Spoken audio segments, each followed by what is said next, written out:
Welcome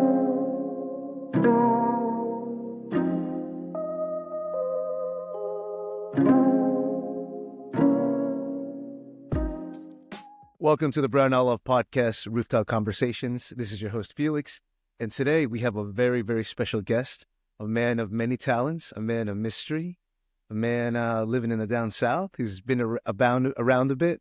Our special guest today is Montoya, a.k.a. Monty. Monty, welcome to the show. So happy to have you here. How are you? Thank you. Doing all right. Thanks for having me. Great.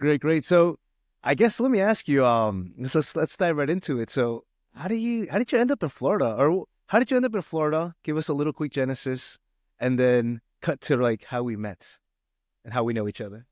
All right. I'll try to remember all this. I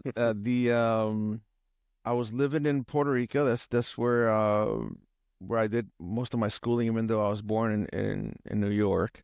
And my parents were born in New York. But at some point we ended up over there. I did some schooling over there, but by the time I was, I think, late 17 or 18 years old, decided to be on my own and moved to Florida. So that was kind of like a spur of the moment thing, and just took my stuff and about $300 and moved to Florida. Lived with a couple of strangers, and the rest is history. I've been here ever since. It's been an interesting journey so far. And then through the years and whatnot, of course, doing working and gaming and all that good stuff, and I guess I was gaming for a while with some folks that I've been gaming with for 20 years, and among those people, AJ, your friend, came on the scene, and started gaming with him, and became acquainted with him. And then he's like, "You got to meet this guy. You got to meet Alex." And I'm like, come on, and yeah, I guess that's how we ended up meeting. And all of a sudden we've been at it for a little while, man. It's been pretty cool joining up with you and your friends as well. It's pretty interesting how the whole thing has grown into this little family. It's pretty cool. And I think it's so interesting because we met, I think, really, do we want to say, was it before COVID or during COVID? What it had to be before COVID. It was definitely, okay. Yeah, I think it was definitely before COVID. Right. So before COVID, and then just like the madness of COVID hit, which I think, and correct me if I'm wrong, like, kind of made people be home, right? We were home a little bit more now. Remote work was a little bit more common, at least for me. And I was like, you know what? I can't socialize as much anymore. Let me play a little bit more. So interestingly enough, like playing Call of Duty, playing these games was like my outlet. I was able to, surpass a little bit of everyone's misery of like, I can't go out, I can't socialize. So it was great to like have just you and a bunch of guys, just connect, and play. So I thought that was pretty cool. Yeah, I mean, it's interesting. I think that we're still kind of seeing the effects of that whole, isolation time in COVID from folks in general. I think it probably led to a lot of the you're seeing from people still today. But it was nice to be able to, like you said, to still reach out and have some friends, and we could just be on there for hours and having a good time, because we didn't know what was going on in the world or how it was going to end. So that was definitely a cool outlet with the right people, kind of taking those frustrations and turning it into something at least entertaining for a while. So yeah, I'm with you on that completely.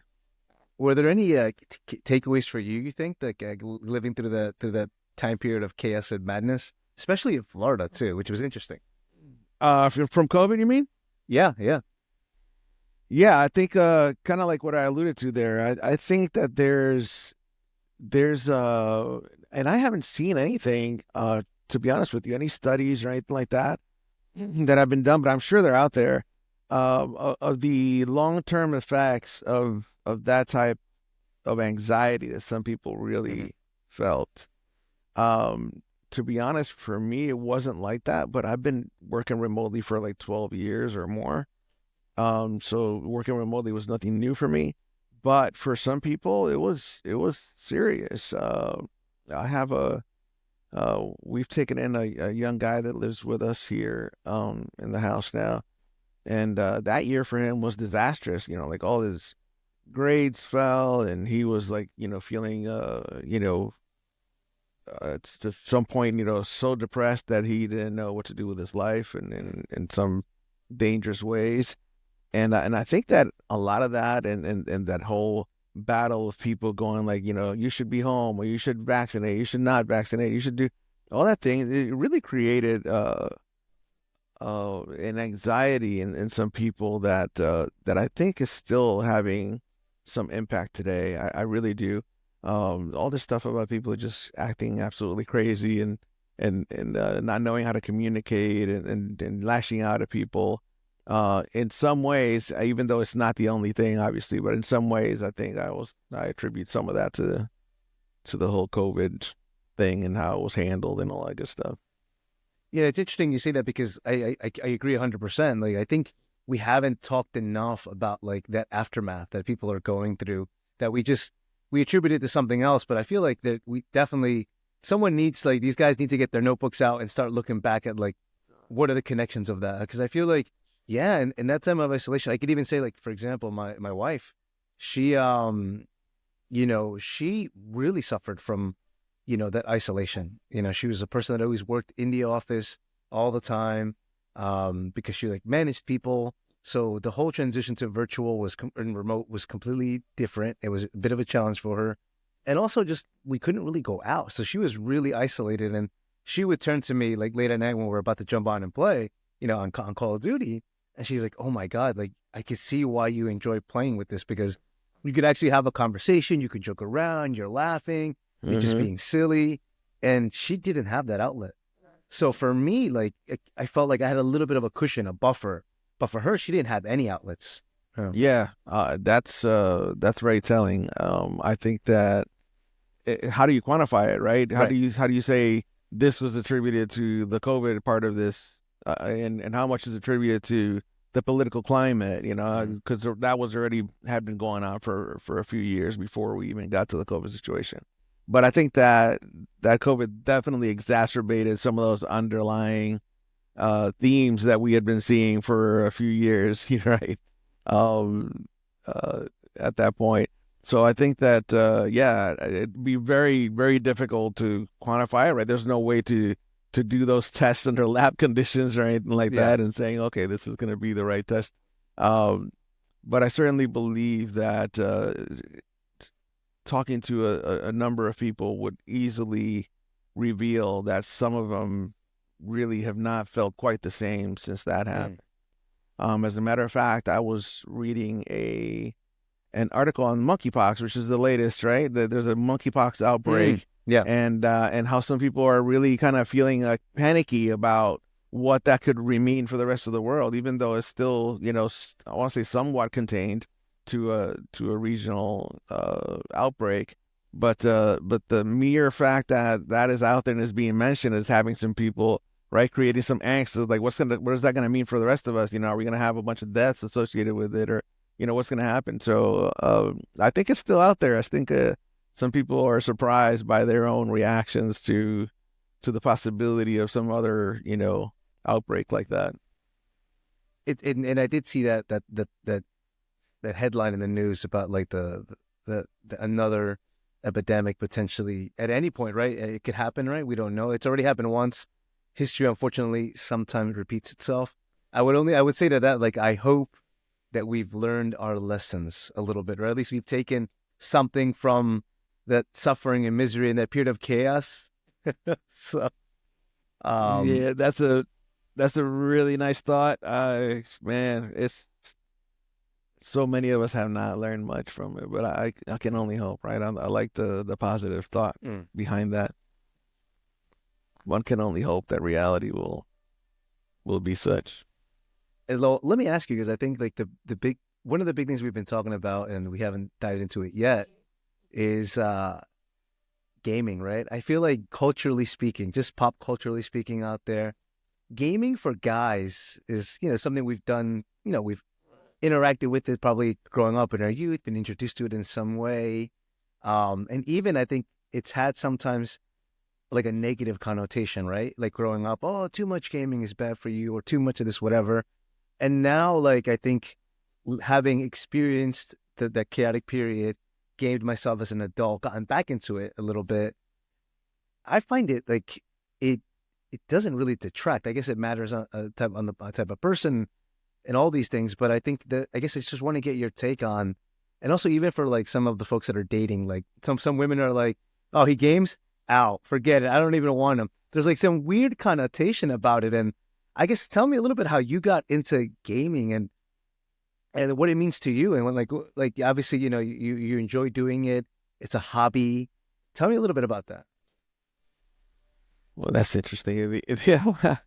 Wow, I've been gaming ever since gaming has existed for the most What's the part. first system or first game, It, if you recall? literally, when you see those videos of Pong, Yeah, yeah, yeah. with the little sticks going across, Hmm. and people playing, it had like multiple versions. You could play tennis, you could Hmm. play table tennis, or you could play squash.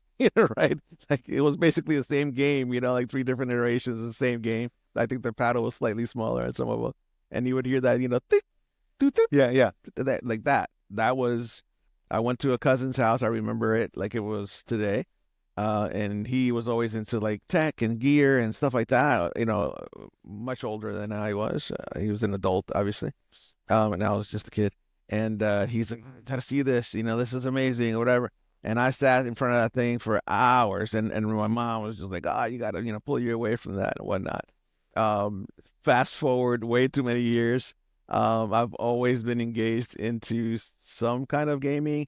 For me, it's a way to just keep my brain active. I always feel like I have to be doing something, Mm. so even in my quiet times, it's just a way to keep my brain busy doing stuff. I do enjoy the social aspect of it, although I understand a lot of the points against it, right? Mm. So like everything else, I think that it can be cathartic, right? It can be something that's absolutely great and can help you socialize, and it can help you, uh, you know, the other things, right? Hand-eye coordination and puzzle and brain activity and things like that. Those are all good things. I think that like everything else, some people take it to the extreme, right? Hmm. If you, yeah, I have kids, and if my kid, that's all he ever thinks about. He doesn't think about anything else or anybody else. Hmm.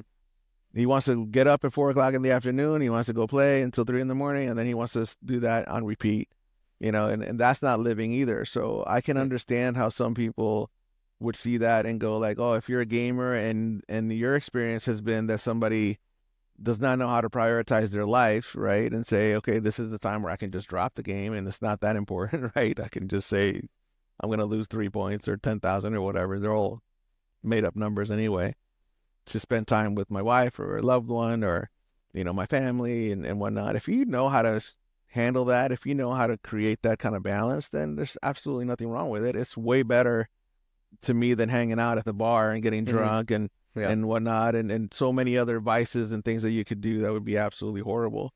So entertaining yourself and talking to some friends and whatnot, and releasing some of those tensions and talking about those topics and current, I think that's absolutely not only good, I think it's necessary in some ways.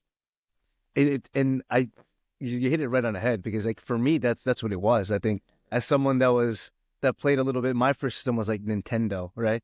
And I played you're blowing on on the hard disk, Shit. when it's not working, when it That cartridge in crashes, there. the cartridge, yeah, right. So I'm playing Mario. I got the little gun, the duck game, the hunting duck game.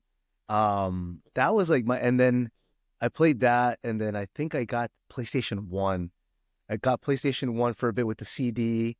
Did it for a little bit, and then just forgot, stopped playing for a good couple years. Um, and then I think I ended up getting like a PlayStation 3 at some point, but really didn't play too much either. And then really got connected with you guys. Once I think Mike brought me in, and once we were playing soccer, and he's like, "Hey, we got to call a bunch of Call of Duty guys that play too." Then I started playing Call of Duty with them. He introduced me Really? to his group of circle, his friends and family. And then I just started playing with them, and then AJ introduced us, and then we all got together. I love bringing people together in a room, either to expand their connections or just see the awkwardness. So That's your thing. I just love bringing people together, and That's it's fun. it's a social experiment. Yeah, indeed. Yeah, to me, it's a lot of fun. Yeah. I could easily not do it. I could Right. easily Right. just drop it and just do something else. Yeah. So I don't feel like like I gotta have it in that sense. But at the same time, I like I said, I really enjoy the connection that we make. Hmm. Like I said, I've had people that I've gamed with them for over 20 years. I get postcards and stuff from them at Christmas every single year. I've seen their kids grow up. We call each other, we do FaceTimes, we've met in person, a number of them. And that's pretty cool. Like that's pretty unique. Strangers all the way across. I know that I have people that I've met. I have a friend in Texas that I've met through this. I have a friend in he's in I can't think of where he is right now. Arizona. He's in Arizona. I was, for example, I was working in California. We had never met. We were just buddies on Call of Duty. And he knew that I was in California. I told him, "Hey, I'm out here and whatever." He goes, "Man, I'd love to see you." I'm like, "Sure."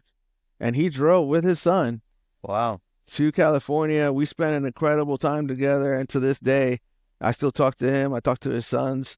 Um, I know that I could just call him at any point and tell him I need anything at all, and he would just absolutely drop everything and do it. And that's pretty unique. That's something that you can't Mm. just do anywhere else. Connecting with somebody all the way across the world, and in his case, obviously not across the world, but I have people outside of the United States as well that are the same way, and that's pretty unique. I think that's pretty cool. So should the young guys that are like in their late 20s, they're working professionals, should they be judged hard because they play games? They say they're a gamer. I just want to hear it from, that there's this, I don't know if you're following the trends, but folks are just like, no, anyone that's a gamer, there's this connotation. Um, could you put that to rest? Wow. I would say yes or no. So I'm not really putting it Okay, to okay, rest, okay, right? So okay. I mean, if you're finding yourself, this is you can do like a quick check, right? Yeah. If you're looking around your desk and there's Cheetos remains, all over the place, right? Yeah. If you haven't really talked to or seen your family members or friends, in days Hmm. or whatnot, if you can't be bothered to drop the control or whatever, then you need to evaluate your life. But that's true For of just anything. about anything else, Right, right, right? right. Yeah, Yeah. absolutely anything else. And some people are that way with sports, right? And I gotta Mm. watch the game, and I don't talk to me while I'm watching the game, and I can't miss it. Or it's the same thing if you're doing football or if you're doing gaming or whatever the case might be. There is, I think, a danger with the isolation sometimes that is Mm. associated with having this particular addiction, right? So if you're addicted to it and you're just contained to the experiences that you have online, then you're Mhm. missing out on a lot more of what the world has to offer. And I think that that's a big component of it. If I'm connected to a game like Call of Duty or Fortnite or whatnot, if you just open the audio on any one of these chats that are going on from all these people, it's actually pretty devastating. The kind of things that Mm. people say and the way that they say them to each other, it's Mm. not healthy. It's absolutely not healthy. Um, and some people live their lives like that, and Mm. they can translate those kind of interactions into their daily lives, and that obviously is not right. That's not okay. So as in with everything else in life, that we've heard a million times, right? Anything in excess is probably not good for you. I think that there's value in like we've discussed, but there's also great value in turning it off and going outside, right? Mm. And learning how to talk to a girl. I saw a stat recently. They said there's some study of kids. I think it was adults 18 to 25. I think was the range. I'll have to come back to you on the real stat there. I'm paraphrasing a little bit, but they were talking about them and dating and whatnot. And 45% of the people that were interviewed had never done an in-face interaction with a woman. Wow. That's scary. Well, All they knew about dating was online, right, right? right, Through an right, app. They had right. never interacted with somebody and just interrupting somebody and going like, hey, how you doing? This is not, can I buy you a drink or whatever the case? All those things that seem natural to some of us, for those folks, it's Yeah. completely foreign, and that's crazy. That's pretty telling of what would happen going forward, right? Because even after you make the connection on the app or whatever the case might be, then you still have to go through with the rest of that, right? You have to go through with the interactions and the problems and the diplomacy and all that other stuff that makes a relationship work. So anyway. And I'll say one last thing on this, and I think you touched on another great topic we can go to. And what you alluded to is the subculture of gaming, right? There's like this toxic, incel, sexist, you name it, basically anything that's like derogatory, negative.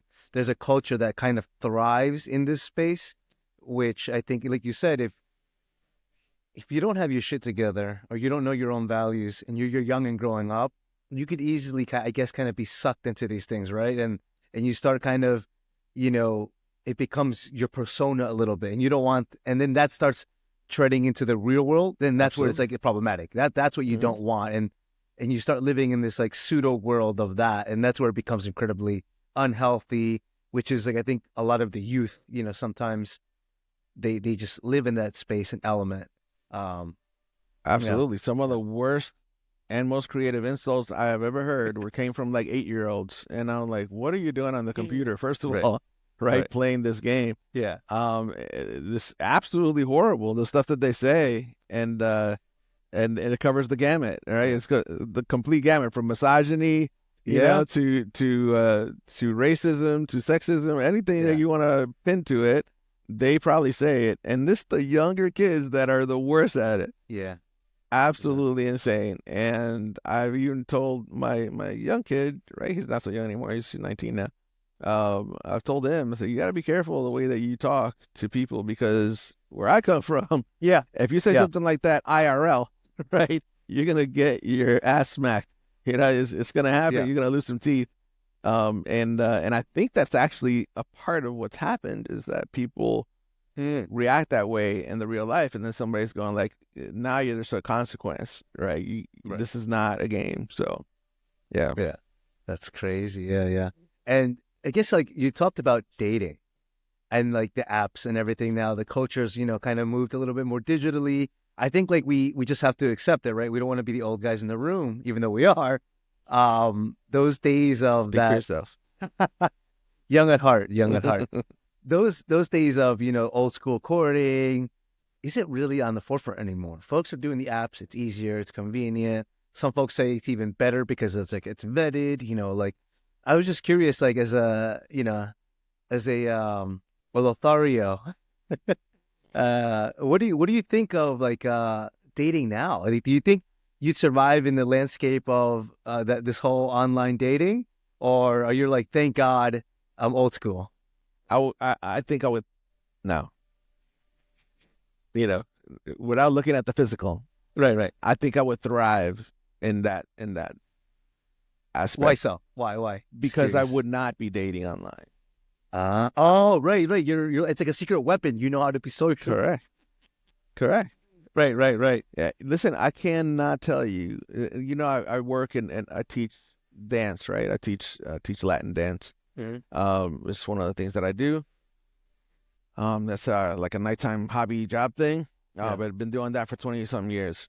I cannot tell you how many times people look at you weird just from you extending your hand to say hello. Nice to meet you. The reaction is, it's absolutely crazy how some people are taken aback by something like that. They're taken aback by you saying, how you doing? How's your day? How's your week going? They don't even know how to react to the question. I had a lady break down into tears. This was like 5 or 6 years ago. She literally, I just met her. She literally broke down and just started crying. And she's like, my family, they look at me every day and whatever. They don't even ask me how I'm doing. So I think, to answer your question, I think that in an environment like that, you're giving them something that they have not experienced. It's not a dick pic.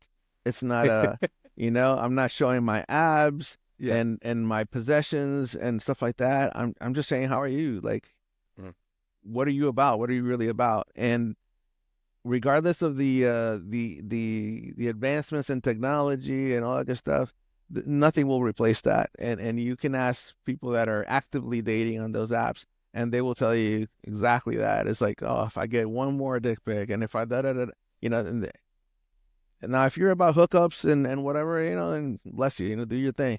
But if you're looking for something more significant, which I think ultimately most people are, man, there's nothing beats a good old fashioned like connection face to face. Money, I felt like at any moment you're about to wink and blow me a kiss. Yeah, I did. You didn't see that? Did it get cut out? Got censored. It got censored. So no, and it's interesting because you're 100% right. Like I'll be transparent. I actually met my wife online through one of the apps. I did. Well, I'm glad I didn't say anything insulting about people. No, there's nothing insulting about it. No. I obviously, I'm a bit in between. I'm a millennial, kind of between the old school and the new school. I grew up with like AOL at my 8th grade. I got my AOL, the phone line. 90-day disc? Yeah, the 90-day disc, the dial-up, creating on different accounts. That's right. Trying to extend the AOL trials. That's right. So, I grew up at like the beginning of the internet to the masses, which was like, as we know, like the Wild West, basically, back in the day. Indeed. But also then, I'm a mixture of old school, being upfront, social, and my work has revolved around that too. But yeah, like I met my wife, and when we just started dating, she would say, "You do not know how many horror stories I have of people that seem one thing on the apps, and then when they're in person, night and day. Can't even make eye contact. Can't even doesn't even know how to push the conversation to something else. Can't even listen. There's no pauses in between. They're completely uncomfortable with silence and pauses. Which is common. It's natural just to take a breather for a second in a conversation, but there's they're afraid of these things and they create fillers. And she was like, it was just anxiety. She's like, you are the only sane person I've met so far. So she must have had some really crazy dates if she's saying that. Yeah, little does she know, right? Yeah. No, that's pretty funny. I did try at one point after my divorce. I went online to do a couple of those apps or whatever. Got catfished twice. Oh no, really? Did you get to meet them and catfished, or you just got catfished online and you just? No. So I got to meet one of them. The other one, let me tell you a story. You want a quick story? I'll tell you. 100%. I want to know this. Okay. So divorce, right? You want to create new circles. You want to let's try this thing out there. People are talking about it. Whatever. Signed up, and this girl who seemed attractive, right, in the pictures and whatnot, starts talking to me and starts hitting, some conversation points that were interesting to me. And I'm like, yeah, okay. So we talked, real quick and blah, blah, blah, and start talking. And then I'm like, hey, let's meet, right? It sounds like we should be meeting or whatever. She's like, oh my God, absolutely, or whatever. And I'm like, I'd like to see a picture of you, like an actual picture of you, because the pictures that she had were all like pretty much like photos, like a photo op, right? Oh, and I'm like, those pictures are very nice, but I'd like to see a picture of you, right? And then she's like, oh, my camera's messed up and whatever, blah, blah. And this was obviously before the advent of these smart devices going. And I was like, okay, that already starts feeling a little bit off. What do you think about meeting or whatever? I've just been so busy with work and whatever, blah, blah. Okay, right. Anyway, long story short, on that particular one, after multiple attempts, I said, okay, look, if you are not able to show me a picture of you today with the date, of the picture, or a note that says this is for you, Ivan, whatever. And then she goes, she deletes the account. The account gets immediately deleted. And then I get an email on my personal email that says, hey, this is so-and-so. I was your student in one of your classes. And I just felt that in class you didn't really see me, but you can see that by our conversations that we actually have an actual connection and blah, blah. And I'm like, that's absolutely insane. Like, you thought that by deceiving me and putting you're telling me more about the kind of person that you are.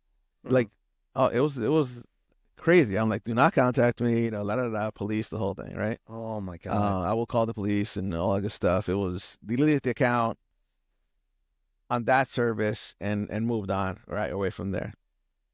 Another account somewhere else. I'm trying this. This is within, a couple of months. Right, right. And this lady, nice picture, whatever, blah, blah. And now I'm already, right, kind of like scarred from the first experience. So I instantly go like, look, let's just do a casual meet. I had my son. I said, it just so happens that I have my son today, and I'm going to be going to this spot over here. It's Disney. We used to go to like a puzzle store or something like that. They have those little I have hundreds of like those brain puzzles, right? You try to take them apart and stuff like that. Right. I have like a collection of them. I'm going to go there. Oh, okay. I'll meet you there. Sounds good. I'm over there with my son or whatever, and I hear my name, and I look over there, and some lady's calling me, and I'm like, "Can I help you?" And she's like, "I'm so and so." I'm like, "No, you're not." Like, you're really not. She's like, "Yeah, it was me." I'm like, "You don't look anything like your picture. Like, you don't look anything like your picture. What are you doing?" And she's kind of gave me the same story. It's like, oh, well, if you saw who I really was, then you weren't gonna meet me or whatever, blah blah. I'm like, what? Like, I don't even understand. Like, what do you think is gonna happen from this point on? Fortunately, it was a very casual thing. I was like, look, nice to meet you. I hope you have a great life. We're moving on with the rest of our night. Like, walk away. Oh my goodness. Absolutely insane. And that was my last foray into anything online. No, thank you. This was after thousands of dollars that he wired to both of them as well. Yeah, that's right. That's right. Those needs. That's funny. Yes, one of them was a Nigerian princess, and yeah. And you're about to inherit a large sum of money, just waiting for you. Just a little small cash transaction. Yeah. Oh my God, that's crazy. When I was, and that was kind of my fear too. And I was, I pulled the trigger after 2 days of conversations. Like, if depending on the flow, it depends on like how we're talking and all as well. And before like I start getting deeper into things, my thing was, hey, let's meet for coffee. Let's go for a walk. Are you near this neighborhood? Let's go here or there. Let's go to a bookstore. Let's meet there. That's like the number one thing, like for me, that I learned in that time of dating and online dating was like, you need to meet them, relatively soon. You don't want to invest too much, and then like you're being catfished or whatever. But oh my, I could see why you're definitely like, I'm good with the apps. No, thank you. No, thank you. You mentioned one good thing I thought, which is a great segue. You talked about how like, now we have all this tech about fake photos and whatever, you can kind of detect it. And it brings me to my next point, AI. Where are we going with this, man? AI is the future? Is it the destruction? Is it the Terminator? Is it the T-1000? What's going on with AI? And still, there's a group of folks that don't even care. That's not even on their radar. Like, I was literally for work. Well, if you were wondering why I was running a little late, because I actually had to sit through an AI session, unlike not fundraising and whatever, and using these tools. But like the workforce, personally, day-to-day life, even like Apple. Right? Like they're starting to incorporate AI. And I just wanted to get your take on it, because you're very tech savvy. You're a guy that's resourceful. You use anything that's tech to help you. And also you're like a learner. You're consistently brushing up on these latest things that are just changing tech and how we function. What do you think? I think that it is going to have the greatest impact on living since the invention of the computer. Wow. And it's going to exceed that by far. I have absolutely no doubt about that. And I'm not the only one. I mean, the actual experts in those fields agree. That's why there's so many people against it, and at the same time, the cat's out of the bag. It's already here. It's not going to go away. And we're going to see the impacts are going to be almost immeasurable. If we were talking, we'll start with the dating part of it. Some people will forego that completely. If I do right now, as we're speaking, if I can just go with a couple of prompts and show a photorealistic woman who doesn't exist right? That has exactly the features that I want and that I like and that I find attractive. And I can fabricate that right now.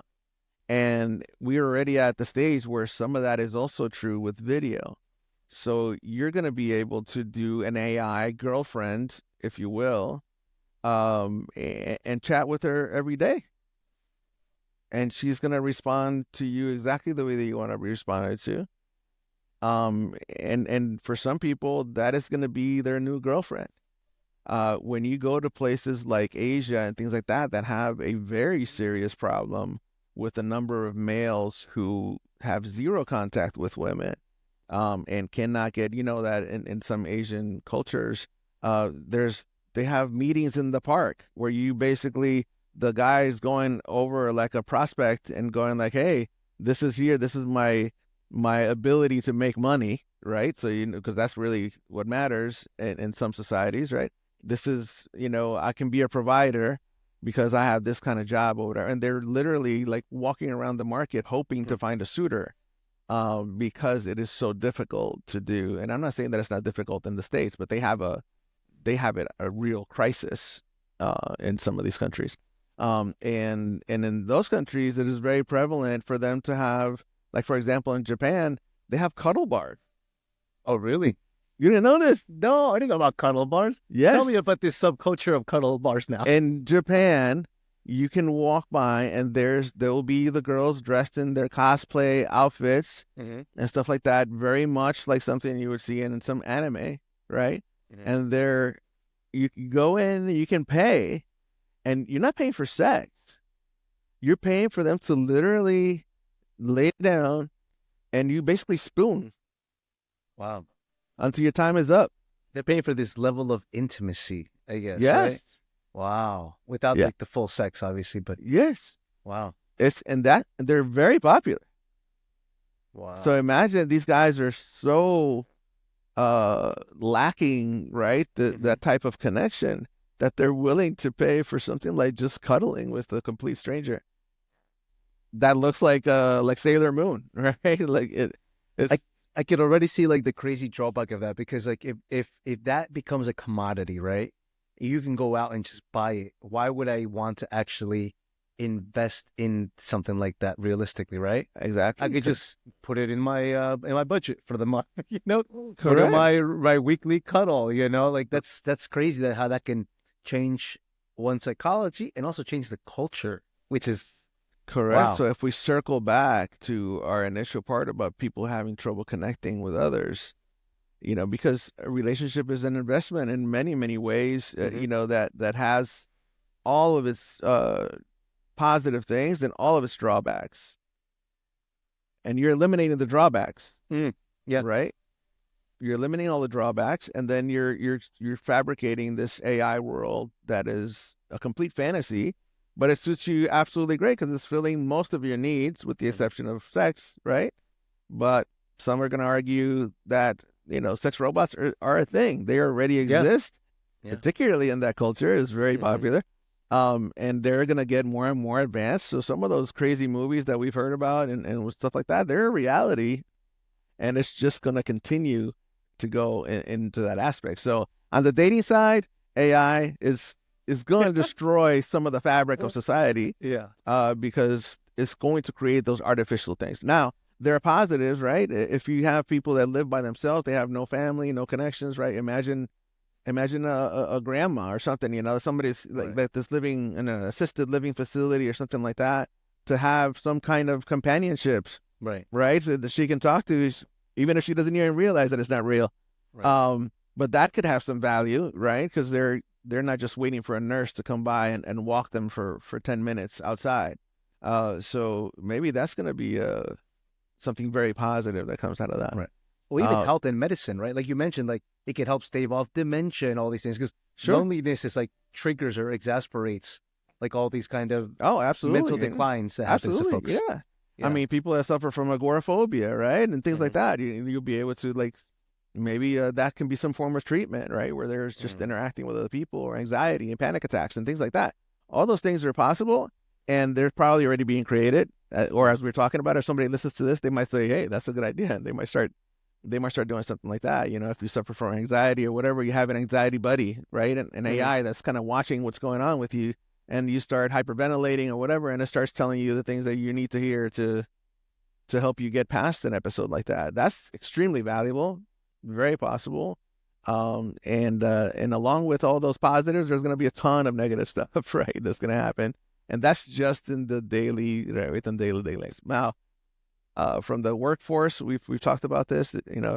I wholeheartedly believe that easily hundreds of thousands, if not millions, are going to lose jobs. Easily. Why? This is a really good point, because a lot of people are the big pushback, the big like, oh, I don't want AI. It's going to take jobs away. It's going to do this and that. Kind of the same thing with like that. We hear this same rhetoric, right? About, oh, green energy is going to take jobs, whatever. Tell me why? Why do you think that? I'm just curious, because a lot of folks are curious and they don't know why it's going to take jobs. It's going to replace a lot of things that are just that we thought were just like, oh, I'm a specialist in this particular area. AI is going to do it better, and it's going to do it faster. It's already doing it. So Cheaper, for an example, we've talked about this as well, web developers, right? I've done web development for many, many, many, many years. I've been fortunate enough to charge thousands of dollars for the work that I've done, because it's very time consuming. It takes a very special set of skills in multiple different areas in order to do that job, from beginning to end, right? That is no longer the case. I can go to an AI prompter right now and say, I need a website. It has to be 6 pages. I'm a construction company. I deal with outside work and carpentry and finishing and things like that. And I want you to create me a full website, and it will ask me like 8 to 10 questions. I'll pick some pictures, and within 5 or 10 minutes, I will have an incredible, very useful website that not only has all of the formatting and pictures and whatnot, it will also create and generate the text that is friendly for search engine optimization, and it's already doing all that work for me. That has already eliminated so many people that would normally do that job. Even if you're a full stack developer, which I am, it means that the SEO specialist stuff not needed anymore. The pictures and it not needed anymore, right? I had and still have an Adobe stock membership, which if you don't know about it, all it is Adobe has, like Shutterstock, right? They have a bunch of stock pictures, and you get a couple of credits, right? A number of credits every month, and you can use them towards getting, professional photography and stuff like that done. I can cancel that subscription. I don't need it anymore. Photographers in general, especially low-end photographers, not needed anymore, because I can generate the picture that I want in exactly the way that I want it. Yeah. I don't need you anymore. I dabbled in photography for a long time, for the same reason, right? I used to create these sites, and I needed a professional photographer. I need you to show up. You didn't show up, right, when I needed you. Or you showed up and your pictures were terrible, right? Or you're trying to charge me way too much money where I can no longer generate a profit in the website that I'm creating. So I started doing it myself. I bought myself all the equipment. I learned as much as I could, and then I went to courses and did all that stuff to do it myself. I don't need to do that either. That is not needed anymore, right? You have to set up the right lighting. You need this, and you need an actual light box, and you need the actual equipment and the backdrop, and then you have to edit the photos. I don't have to do any of that stuff anymore. I can say, show me a picture of a lady that looks Latina, and she's wearing a red dress, and she's drinking a cup of tea, and the mug is teal green, and there's some vapor coming out of it, and I can generate that entire thing just by myself. Those jobs are absolutely gone. And the only reason some might say, right, I'm still doing that today, you're definitely today, you'll be needed less and less as we go through the weeks. I'm not talking about years. As we go through the weeks, that is going to be less and less prevalent. People will not need you anymore to do all those corporate shots and stuff like that, or the people like doing a graph or whatever that we use in all those PowerPoint presentations.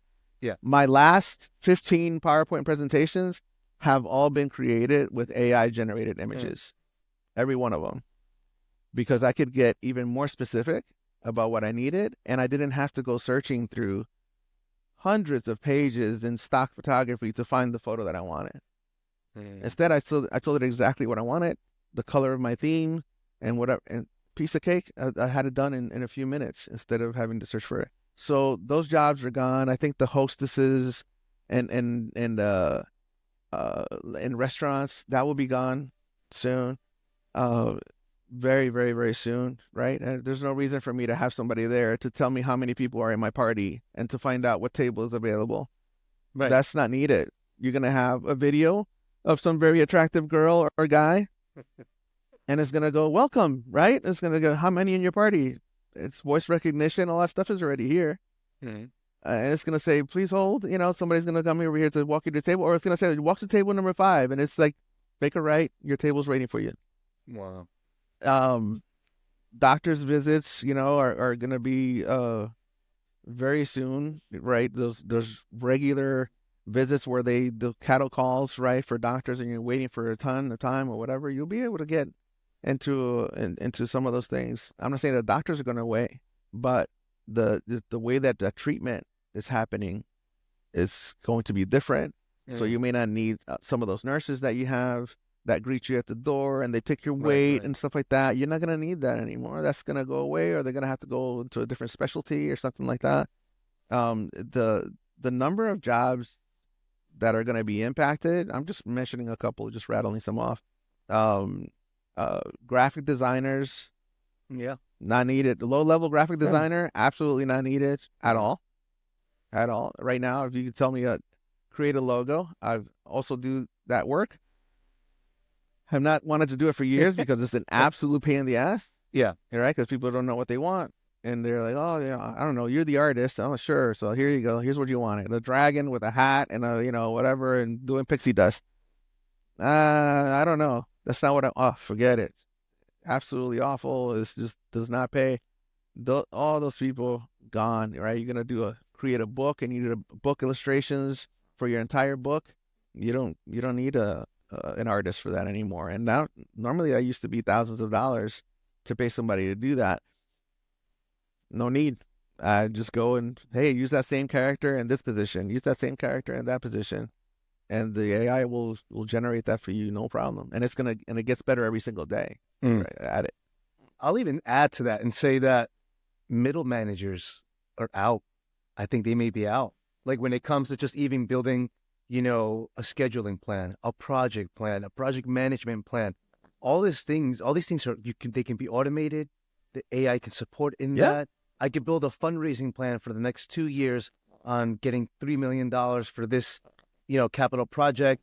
Tell me month by month what I need to do, blah, blah, blah, whatever. And it'll give me that. It'll give me a plan. It'll give me a plan. Obviously, it's not, copy and paste. I have to work it, edit it, build from it.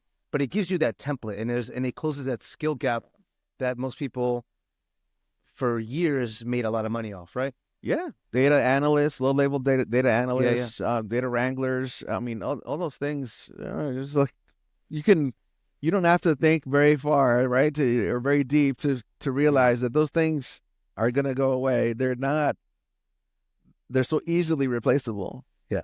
So is the takeaway then for folks that, are getting this wake-up call, right? Okay, AI is coming. It's going to change the world. Do I embrace it, right, and learn to work with it? Or do I prepare for it? Like, what would you tell somebody that's 50 years old, right?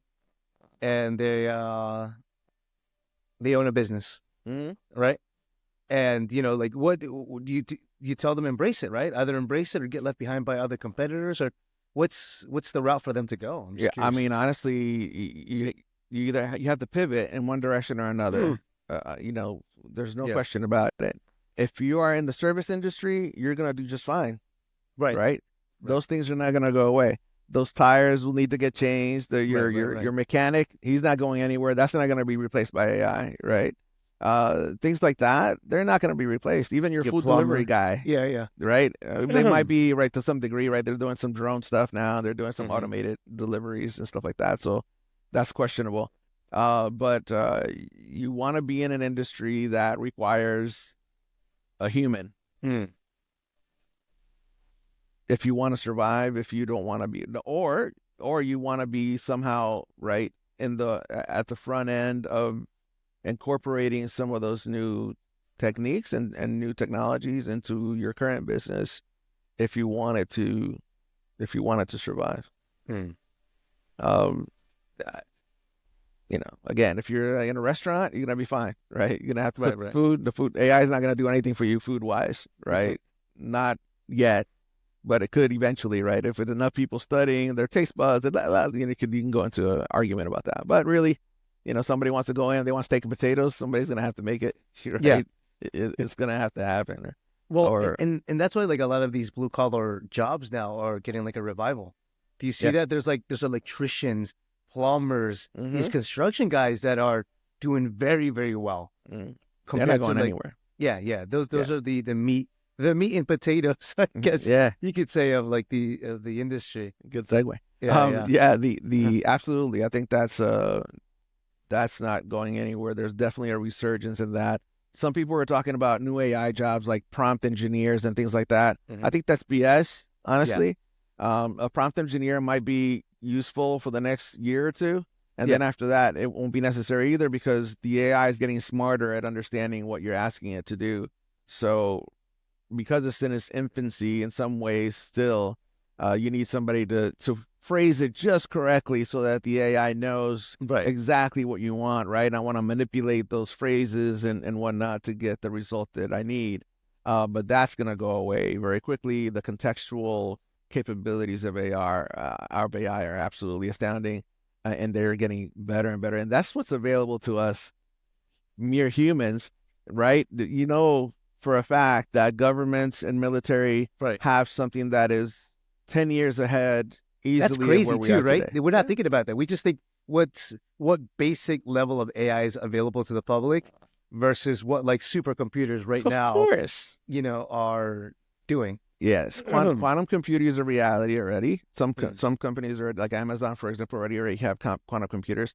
So imagine the power of AI in a quantum computing environment, and really just have to spend a day just really realizing how deep quantum computing really can take you, and then try to apply that times Mm. whatever number when you're talking about an AI involved in having the power of quantum computing behind it. It's really almost hard to imagine.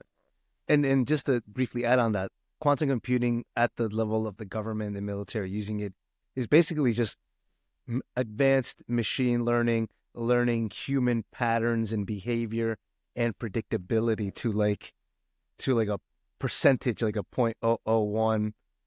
Like it's like Absolutely. really knowing how a person is going to move and act. Absolutely. Yeah. Yeah, Yeah. there's a again, you'd have to really just spend probably weeks or months Yeah. like researching a lot of those topics to understand just how deep it can really go.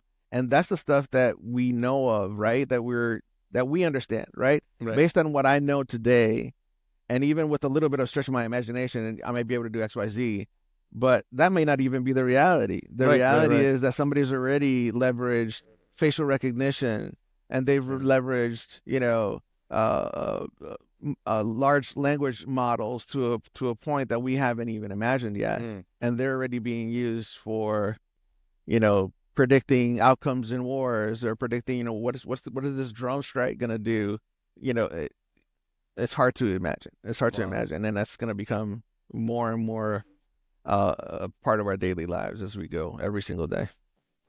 Let's pivot to something a little lighter versus Sorry, yeah, that versus seems like there's a lot of positives. Don't get me wrong, right? There's a lot of positives. You're asking about the yeah. negative impact, but Right, right. there's obviously a lot of positives. If Yeah. I can just spend 10 seconds on that, um, there a lot of improvement, right? There may Mm. be cures for diseases that we haven't even been able Mm. to tackle. That's a very real possibility because to date, when you have your medical records and things like that, it's my medical record, and I'm relying on my doctor's expertise, right, and experience to do something about me. My doctor is finite, right? Whatever years of experience he has and whatever exposure he has with my case, he may not have ever seen a case like mine. So now imagine instead a global quantum computing solution where all of the medical records from everybody, along with their actual metadata, is attached to some quantum computing environment. So all of the Latino specifications, your genetic makeup, all this stuff is all together globally.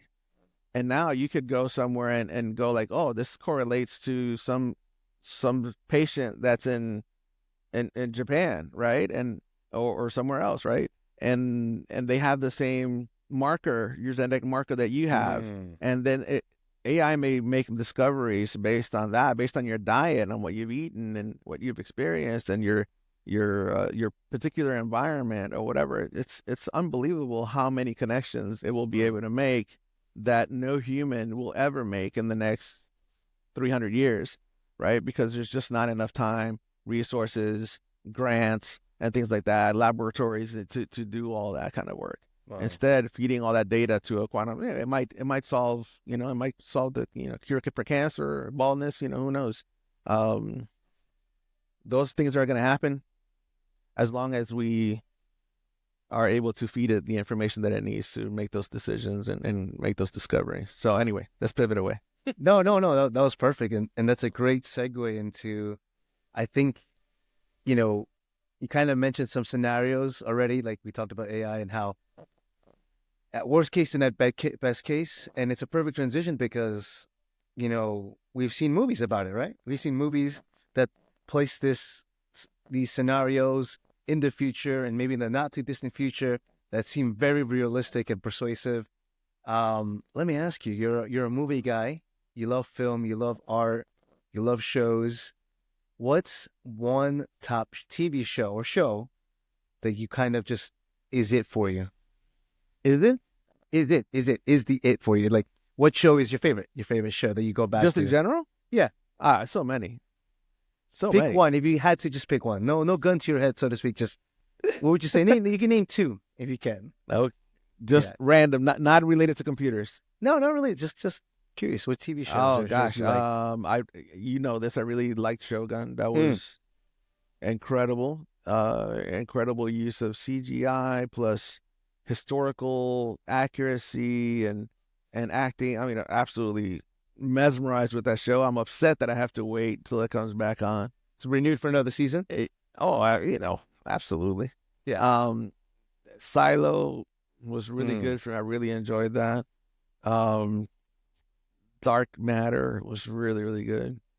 So many, dude. I watched a lot of stuff. So we could go on forever on those. What about a film? The latest one I watched, which was really interesting to me, is Knox Goes Away. Oh no, what's that? That's Michael Keaton. And I'm not giving away any spoilers here because this is part of the trailer, but he basically is an assassin, like a hitman. Oh, but he's suffering with dementia. Oh my God, that sounds so good. When did it come out? I don't know. Knox Goes Away. Very recently. Yeah, you can. I think you can play it on Prime or okay, I'll look it might up, be for sure. Apple. But well worth it. Cool concept. Very good twist on something that in a way that you've never seen it before. So right. Yeah, a film that most people probably will never see. But it's Michael Keaton. Oh my God, he's such a good actor. phenomenal. Yeah. He's phenomenal in it. Really, really good. I think that's the latest one that I've watched that really caught my attention. I told you I saw The Lie. The Lie was really good. That's an older film, but that was really good. Another one that kind of flew under the radar, and then it ends up being a really cool film. But I think the two latest ones, I'm looking forward to your list. I think it started today. So we might sneak out and watch it. All right, Monty. So we're kind of we're winding down too. I want to be mindful of your time as well. We usually end with a quick fire questions. So, all right, Monty, top game right now for you to play. Top game. Yeah. Currently? Whichever. Any. that Whatever. I've Top ever game. played, or Yeah. like uh BioShock 2 has always been my favorite game. And you've probably never played it. No, I haven't. I've heard about it, BioShock 2, but I haven't played it. Yes, and actually, I'm actually saying the wrong name because it's not. I'll have to come back to you on that. I think that's not the actual name I'm telling you, but Yeah. I think that I'm giving you the wrong name of the game. But anyway, there's a particular game, as a matter of fact, that deals with AI. I didn't think about that till just now. Mm. Absolutely awesome, all the way to the end. The end get you floored. A great, great, great game. That's from my all-time list. Right now I still play COD and stuff like that, even though I don't think it's the greatest game. I really don't. Mm-hmm. But I love playing it with you guys. Any advice to the developers of COD?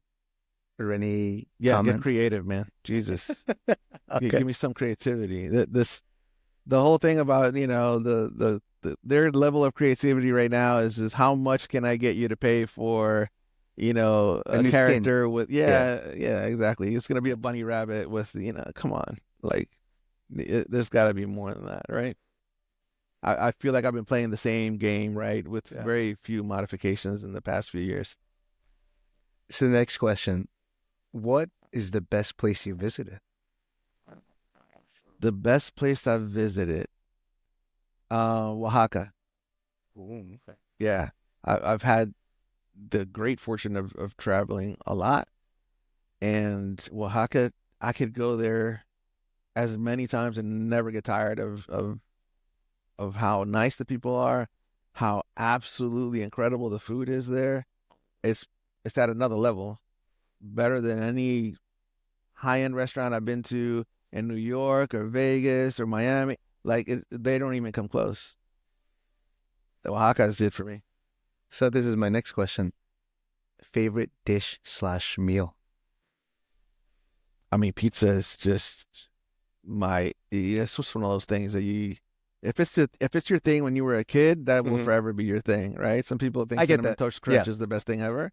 For me, we grew up very, very poor, so getting pizza was a once in a few months event, right? And because we didn't have the resources, so when it was pizza time, holy cow, dude! Like what? And I think that just remains to this day. It's just one of those things, I can that would be my last meal for sure. Song that's on repeat? Not even. Not. I am super eclectic when it comes to music. I love all different kinds of music, and my wife says that I'm a constant jukebox. Any topic that we've talked about today, I've probably thought about a song that relates to it. So I don't have a particular song on repeat ever. I'm always just going back to other things. Best memory? Best memory. Well, it would have to be my son being born, and my wife threw a party for me last year for my birthday. It was epic. So those are probably one or two of my best ones. Favorite curse word? Favorite curse word? God damn it! Very on brand. I don't curse a lot, but as you know, right? I'm not a big curse guy. Yeah. But that one, I just find it kind of funny, believe it or not. I'm a big fan of what's this Philadelphia song? What is it? Sunny in Philadelphia? You know what I'm talking about? The show, right? Yeah. And one of the characters says it a lot, and just absolutely floors me every time she says it. Last thing, what's one thing that you'd like folks to remember you by? I hope I make an impact on somebody's life. That would be the ultimate for me. I think that life can be very fleeting. Obviously, it's very short. And man, it's terrible to think that we're just here and then you just die and nothing came of it, right? I'd like to think that somewhere along the way that I impacted somebody in a way that was positive, and they can carry that forward. Monty, I want to thank you so much for making the time to be on the Brown Olive Rooftop Conversations. You're an incredible guest, a talented man, a good father, husband. Stay tuned, subscribe, and follow us on YouTube and on Instagram.